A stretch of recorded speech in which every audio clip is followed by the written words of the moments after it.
আরব্য রজনীর এই আলো ঝলমলে রাতটা যেন শুধুই বাংলাদেশের।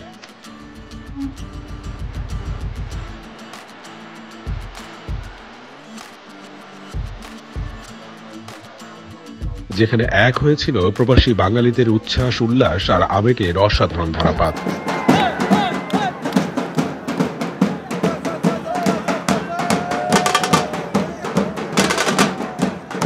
আলো, রং আর বাদ্যের ব্যঞ্জনায় তপ্ত মরুভূমিও যেন সিক্ত ছিল ভালোবাসার এমন বন্ধনে, যেখানে মঞ্চটা ছিল প্রবাসী বাঙালিদের কাছে দেশীয় অনুভূতির ভাষাহীন এক কারখানা। এটা বলে বোঝাতে পারা যাবে না আসলে কতটা যে ভালো লাগছে। কারণ এই যে আমাদের দেশ থেকে শিল্পী আসছে, বোঝানো ঠিক নিজের মাতৃভূমি মনে হচ্ছে আমাদের। বাংলাদেশের কালচার যখন হয় তখন আজকে মনে হইতেছে আমরা বাংলাদেশেই আছি, ওইরকমই লাগতেছে।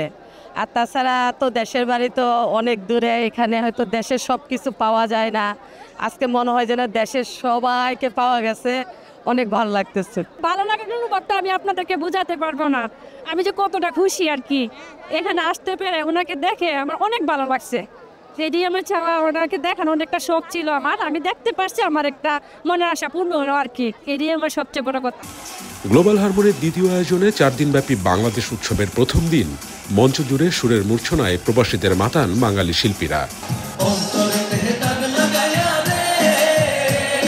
উন্মুক্ত এবং ফ্রিভাবে এখানে এন্ট্রির আয়োজন করেছে। আমরা সমস্ত বাঙালিরা ফ্যামিলি নিয়ে আমরা এখানে বিভিন্ন, আপনারা দেখেছেন বিভিন্ন সিকিউরিটি, বিভিন্ন এর মাধ্যমে স্তরটা আমরা বেরিয়ে এখানে আসি, ভিতরে আমরা এনজয় করি। যদিও গ্লোবাল হারমোনি শুধু সংস্কৃতির বিনিময়ের উৎসব নয়, বরং দুই দেশের অর্থনীতির চাকা বৈচিত্র্যময় করার একটি প্রতিচ্ছবি, যার আয়োজক ministry of media.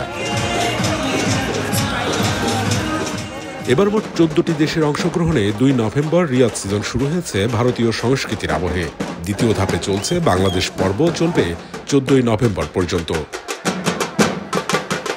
Neil Mahbub, star news, Riyad, Saudi Arab.